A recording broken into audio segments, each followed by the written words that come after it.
যুক্তরাষ্ট্রগিরি মেনে নেবে না চীন, ওয়াং ই।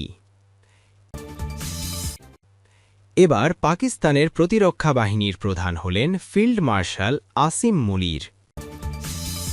যুক্তরাষ্ট্রগিরি মেনে নেবে না চীন, বলেন ওয়াং ই।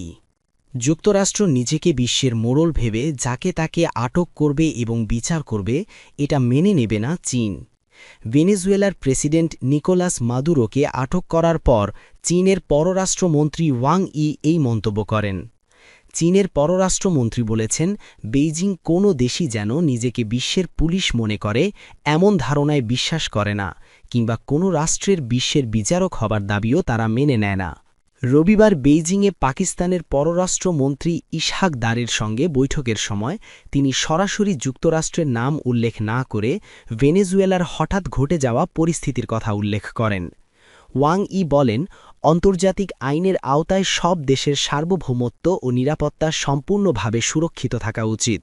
শনিবার ৬৩ বছর বয়সী মাদুরোকে চোখ বেঁধে ও হাতকড়া পরানো অবস্থায় ছবি প্রকাশিত হবার পর ভেনেজুয়েলায় ব্যাপক চাঞ্চল্যের সৃষ্টি হয়। ওই ঘটনার পর এটিই ছিল চীনের শীর্ষ কূটনীতিকের প্রথম মন্তব্য। বর্তমানে মাদুরো নিউ ইয়র্কের একটি আটক কেন্দ্রে রয়েছেন এবং মাদক সংক্রান্ত অভিযোগে সোমবার আদালতে হাজির করার কথা রয়েছে। এবার প্রতিরক্ষা বাহিনীর প্রধান হলেন ফিল্ড মার্শাল আসিম মুনির। আরও ক্ষমতাধর হয়ে উঠলেন পাকিস্তানের সেনাবাহিনী প্রধান ফিল্ড মার্শাল আসিম মুনির। সেনাবাহিনীর পাশাপাশি তিনি এখন দেশটির প্রতিরক্ষা বাহিনীরও প্রধান।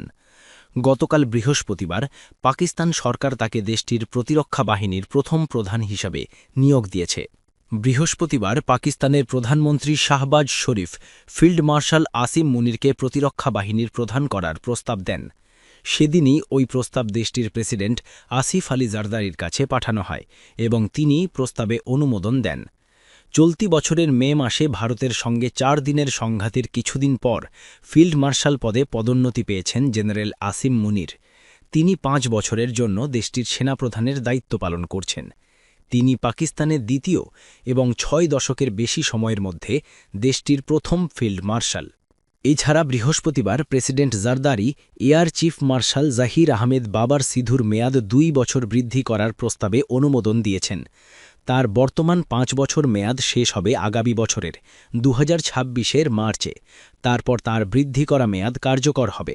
এর আগে গত ১২ই নভেম্বর পাকিস্তানের পার্লামেন্ট সংবিধানের ২৪৩ নম্বর ধারা সংশোধনের মাধ্যমে আসিম মুনিরকে দেশটির আইনের ধরাছোঁয়ার বাইরে নিয়ে যায়।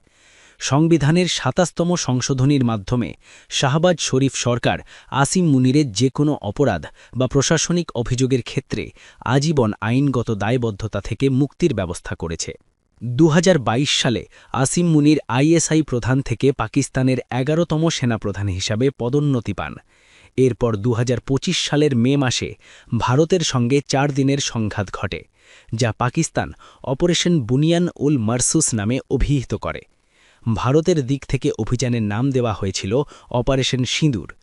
এই সংঘাতের মাত্র কয়েক দিনের মধ্যেই গত ২০ মে প্রেসিডেন্ট আইয়ুব খানের পর পাকিস্তানের ইতিহাসে দ্বিতীয় ব্যক্তি হিসাবে আসিম মুনিরকে ফিল্ড মার্শাল পদে উন্নীত করা হয়।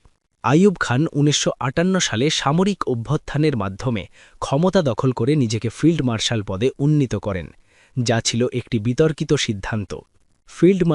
ফিল্ড মার্শাল একটি ৫ তারকা সামরিক পদমর্যাদা। এটি সেনাবাহিনীর সর্বোচ্চ পদ।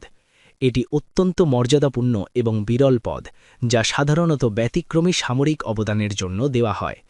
পদটি জেনারেলের চেয়েও উচ্চতর। এটি একটি আনুষ্ঠানিক বা যুদ্ধকালীন পদমর্যাদা হিসাবে বিবেচিত হয়। নিয়মিত সেনা কাঠামোতে এটি খুব কম ব্যবহৃত হয়।